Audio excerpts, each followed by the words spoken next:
TikTok has been officially banned, and I know there's some back and forth about whether it will be officially banned or not. But regardless of if it is here to stay or if it leaves, it still presents an opportunity for us to think about how we grow as small creators in this social media world. I am someone who does a lot of research on social media trends, just trying to figure out the best strategy for growth for my hair business and just any content that I create. And so what I want you to know is that between TikTok and YouTube, those are the two places that it's easy for small creators to grow on right at this moment. That wasn't always the case with YouTube, but that is the case now. And so with TikTok being officially banned, maybe banned, who knows, we have to think what's going to help us grow. I think Instagram is like the dangly, flashy candy, but I feel like it's hard to grow on Instagram. It's hard to find a strategy that's going to keep people engaged. It's hard for people to press the follow button now on Instagram. It's just not what it used to be. So it's like a hit or miss with creating community. But YouTube is still that girl. YouTube is where you're going to be able to create community. And what you have to understand about YouTube is that it's not going anywhere. And whatever the next app is that replaces TikTok or whatever the next wave is, the people who are usually first successful on those apps are YouTubers, recognizable YouTubers.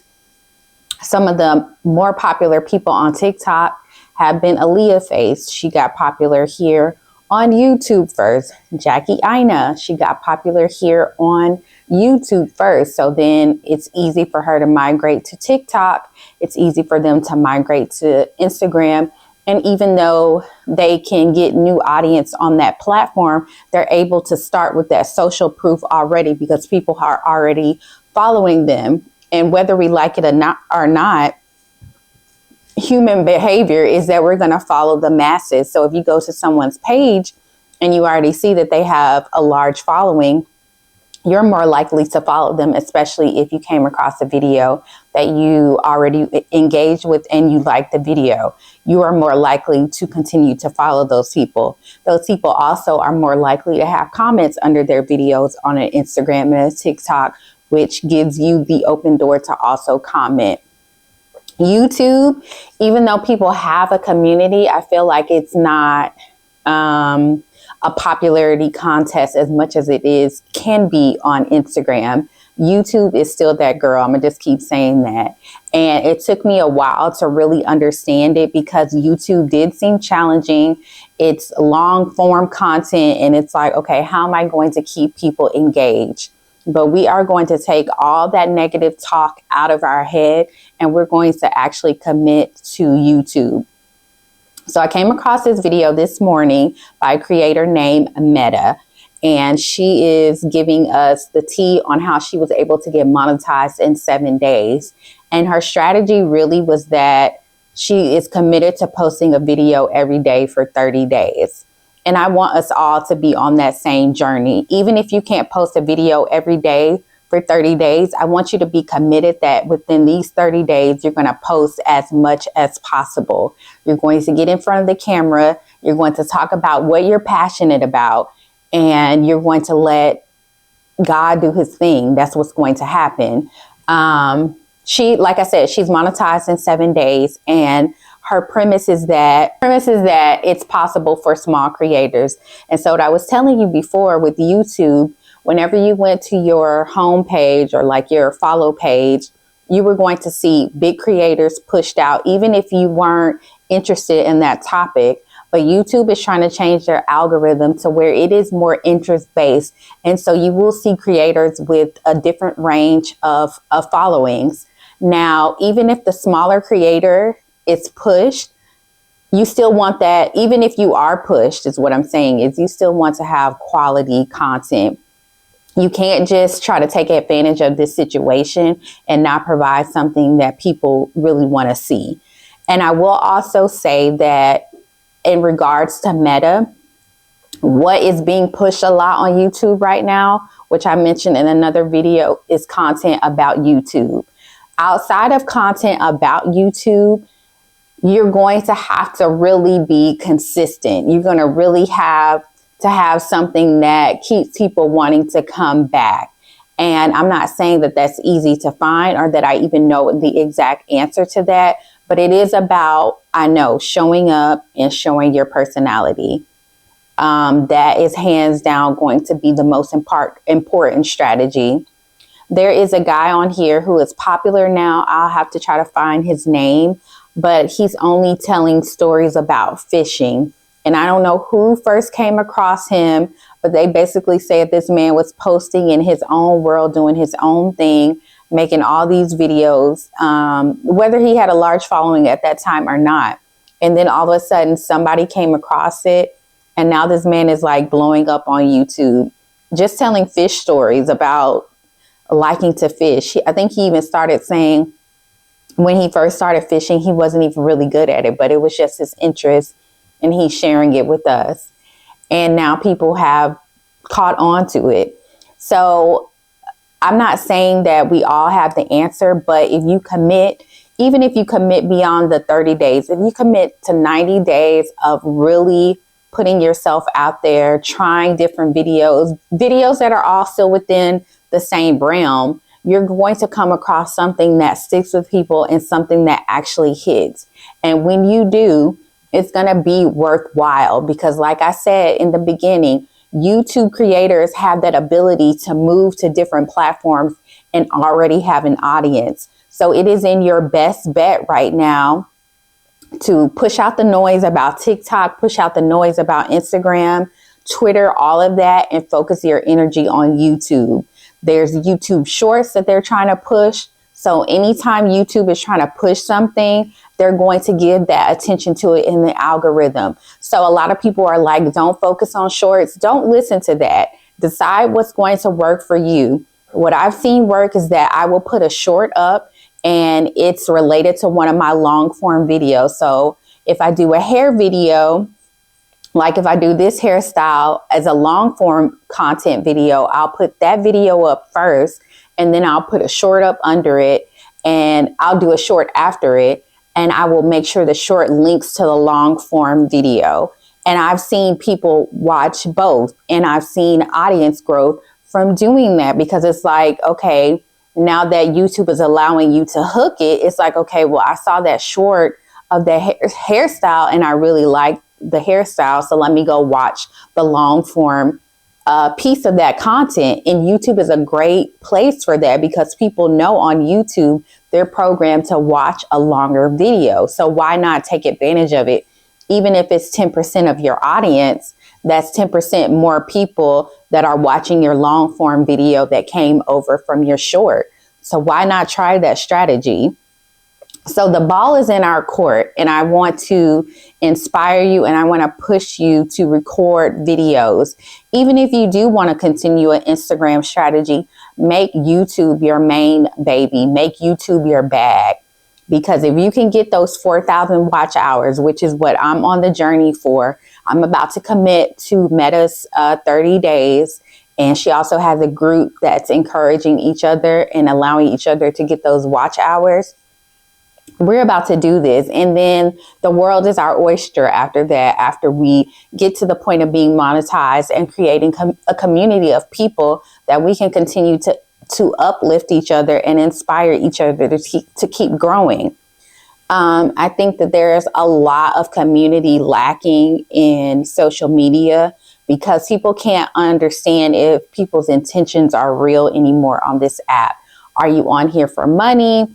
Are you on here for attention? Do you even really care if I'm going to get the results that you say you want me to have? And that's a lot of the reason that I have plugged off of social media. Because I feel like in the end, you don't really care if I get the results. You don't really care if I start an Instagram channel or YouTube channel. You don't care, right?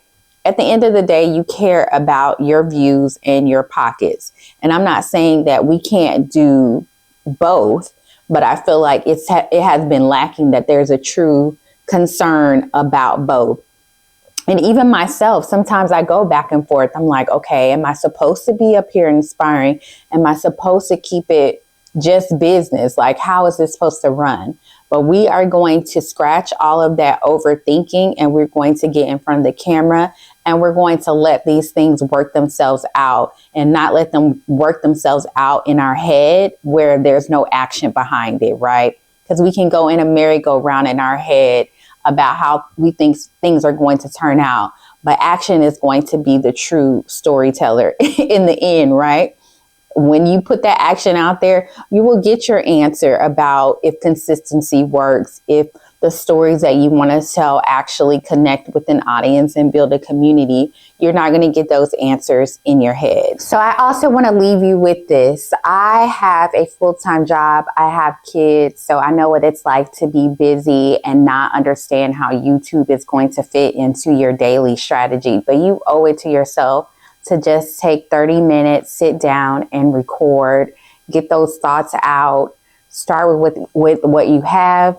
Yes, I do have the camera and the light set up because I've been at this for a long time and I use it for other things, but I didn't purchase it when I first started off, right? I started with my phone, and one of my best performing videos on this app, I recorded with my phone. It's old, but it did the trick. So we owe it to ourselves to take a few minutes out of the day and record ourselves. Now, there are some strategies to YouTube. I'm not going to sit up here and say that you can just come on camera and talk about anything, put up anything, and it's going to work. But we all know the difference of actually showing up and actually trying and putting out something that we believe in. But don't get hung up on the lighting and the camera and all those things. But you do need to be providing value for people. And I know we hear that value all the time, but you know the difference in I'm just throwing something together versus I really believe in this piece of content. If I'm doing a cooking video, you know, if I just show you how to make a grilled cheese sandwich, it's like, okay, no. But if it's the best grilled cheese sandwich, I use all these different cheeses. I believe in my method. You can see that I'm really passionate about this grilled cheese sandwich. There's the difference. So don't try to be on YouTube thinking that it's a money grab, a cash grab, and you don't really have a point of view or perspective on something that you're passionate about, because people are going to see through that. And you're also not going to have longevity when you're not talking about something you really want to talk about. You may be able to do it for a little bit and fake it, but at some point it's going to come to a halt where either the audience isn't connecting or you're no longer connecting to creating that content because it isn't your passion.